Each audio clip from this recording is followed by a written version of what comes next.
So we found out from the United States that elections in Europe, particularly the general election in Ireland in 2024, if everybody remembers that, the general election in November 2024, and then of course the presidential election just literally gone by in November last year.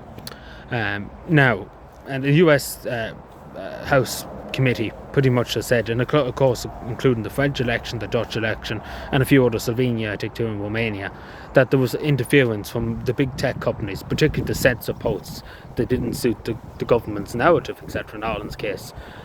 And they particularly said so coming up to the days of the election.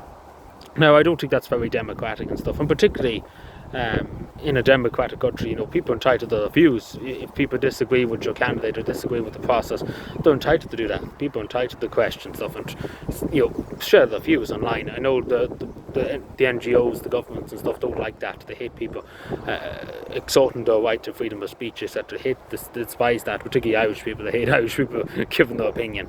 But this is the thing, that particularly, I won't even just address the presidential election, the recent election here, that it was all a farce. It really, really was all a farce.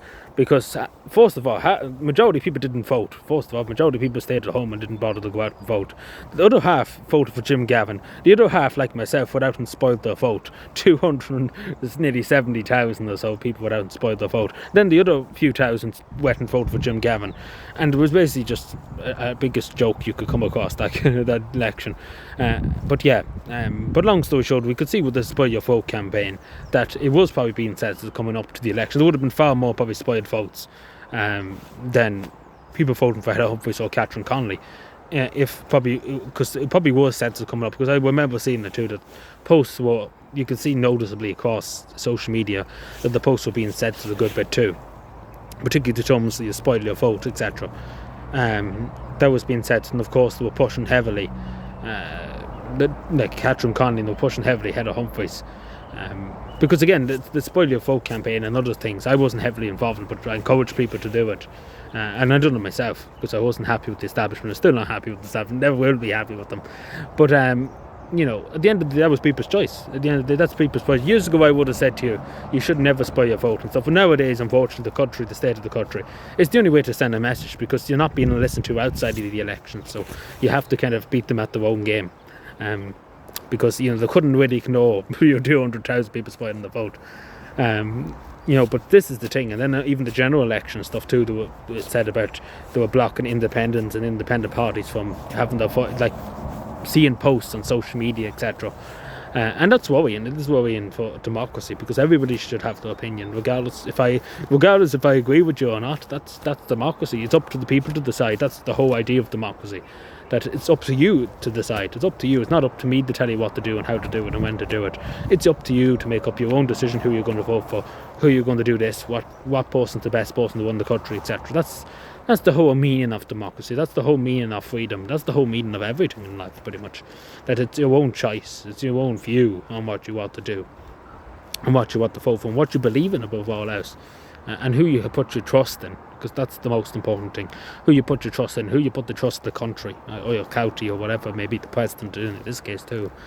Of course, the president has a very limited role, but it is worrying to see that, just not even just in Ireland and Romania, as I say, in France, in the Dutch, in the Netherlands. It's worrying to see. It shouldn't be happening. The European Commission should stay out of European elections, let them run themselves. The same with the big tech platforms. If somebody's making threats and stuff like that, fair enough, understandably, that can't be tolerated in a society, that somebody goes out and threatens people to, this with this and that. That's understandable. Nobody can argue with that. But it's the fact of the matter is people are entitled to their view. In my opinion, people are entitled to their view and are entitled to post whatever they believe online about anything, in terms of a candidate, or if they're anti-candidate or anything to do with the election or something like that. They're entitled to do that. It's a free country. But I disagree. I disagree with the European Commission and a commission I'm on here in Ireland.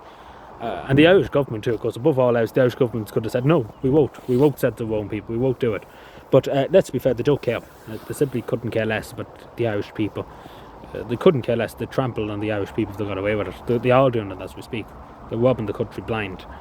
But I don't agree. I generally don't agree with any censorship coming up to elections and stuff. Of course, if people are actively just lying about things, if actively just making up stuff as to go along, fair enough, that's misinformation and stuff. But if people are just sharing opinions, and the majority of this seems to be just opinions, if you disagreed with the government, particularly in the presidential election, as we're saying, if you were like, let's spoil your vote because none of the candidates are watered down, that was being censored in a lot of cases. That was being censored, and other stuff was being censored in terms of the presidential election like that. But it's not democracy when the European Union tells you what you can say and when you can say it. And first of all, no right, never will and never did have the right to interfere in any election here, or to censor anybody, pretty much. And that's pretty much what they were doing. Let's be fair, it's interfering in Irish democracy. And of course, on Commissioner Mon was doing it themselves, the Irish crowd here. But the European Union was pretty much giving that order, it seems to be. But I don't agree with it. But anyway, let me know what you think. Subscribe for more, and bye.